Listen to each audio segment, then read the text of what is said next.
کہ مریم آپ شکست تسلیم کریں، ابا کو حوصلہ دیں، ان چوروں کو ڈکیتی کے ذریعے سے عہدوں پر بٹھاؤ جو بیٹھی ہوئی ہیں اس وقت۔ رجیم چینج ہوئی ہے، بدریہ چوری، وہ پہلی تھی بدریہ سائفر، دوسری ہوئی ہے بدریہ چوری، وہ بھی نہیں چل سکی، اس کو لوگوں نے مسترد کر دیا، اس کے خلاف ووٹ ڈالا عمران خان کو، اور یہ بھی نہیں چل سکے گی اس لیے کہ ووٹ ڈالنے کے بعد ہم ووٹ چھین کے لے جانے کی اجازت نہیں دے سکتے۔ انشاءاللہ اس کے لیے ہم پوری فل فلیج فائٹ کریں گے، سارے جمہوری ذرائع اس کے لیے،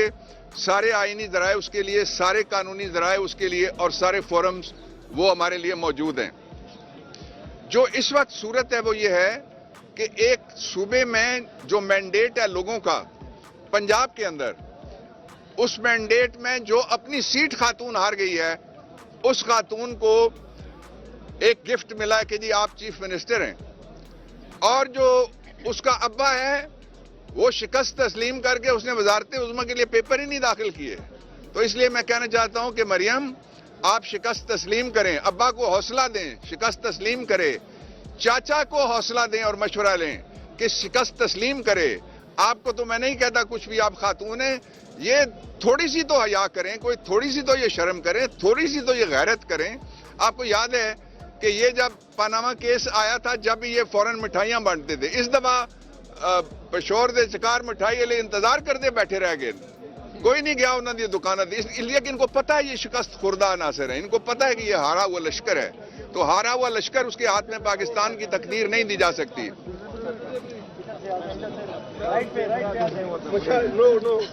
قاضی صاحب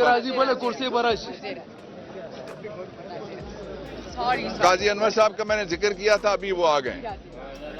وہ خود آپ سے بات کریں گے۔ دو چیزیں اور میں آپ کے سامنے رکھنا چاہتا ہوں کہ جو اس وقت پاکستان کی جو معاشی صورتحال ہے اور جو امن و امان کی بھی صورتحال اور مسائل ہیں، وہ سارے آپ جمع کر کے دیکھیں تو آپ کو دو اس کے پہلو نظر آئیں گے۔ ایک پہلو یہ ہے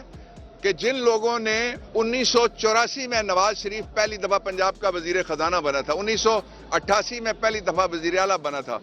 یہ جو اس صدی کے زیادہ تر بچے بچیاں نظر آ رہے ہیں، جو جوان لوگ، اور ان سے ہمارے والی جو سٹیج ہے اس میں نہیں ہے، یہ تو اس وقت پیدا ہی نہیں ہوئے تھے جب سے یہ حکمران بنتے چلے آ رہے ہیں۔ تو ان کے ذریعے یہ تھے جن کو کہا جا رہا تھا کہ یہ لائیں گے تبدیلی، یہ تھے جو کہتے تھے معیشت ہم اٹھائیں گے، یہ تھے جو کہتے تھے ہم پاکستان کو سنبھالیں گے۔ یہ تھا رجیم چینج کا ازل مقصد کہ ان چوروں کو پہلے ان کے کیسز ختم کرواؤ، پھر ان چوروں کو ڈکیتی کے ذریعے سے عہدوں پر بٹھاؤ، اور پھر ان چوروں کو پاکستان کی تقدیر کے ساتھ وہی کھلواڑ جاری رکھنے کی اجازت دو جو مارشل لاء کے دور میں 1984 میں جنرل جیلانی کے ذریعے جس کا آغاز ہوا تھا اور جنرل ضیاء کا اس وقت دور تھا۔ آخری بات جو میں کہنا چاہتا ہوں وہ یہ ہے کہ پاکستان میں صورتحال صرف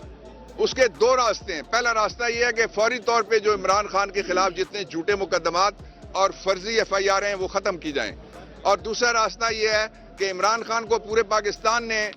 مینڈیٹ دیا ہے، عمران خان کا مینڈیٹ چوری ڈکیتی، چوری چکاری اور چوری کسی اور طرح سے بھی کریں، آپ اس کے ذریعے سے آپ چھین نہیں سکتے۔ عمران خان آئے گا، وہ سنبھالا دے سکتا ہے۔ ساری دنیا میں کسی نے آپ کو لفٹ ہی نہیں کرائی، دنیا کے اداروں نے کہا کہ اس کا فورنزک آڈٹ ہونا چاہیے، جو فارم 45 ہے اور جو فارم 47 کا جو قصہ ہے، اس کا فورنزک آڈٹ ہونا چاہیے۔ ہم اس کے لیے بھی اسلام آباد کے اندر ایک کراچی کی سیٹ ہے PS 119، سعید ہمارے وہاں سے MP الیکٹ ہوئے ہیں، اس میں ہم نے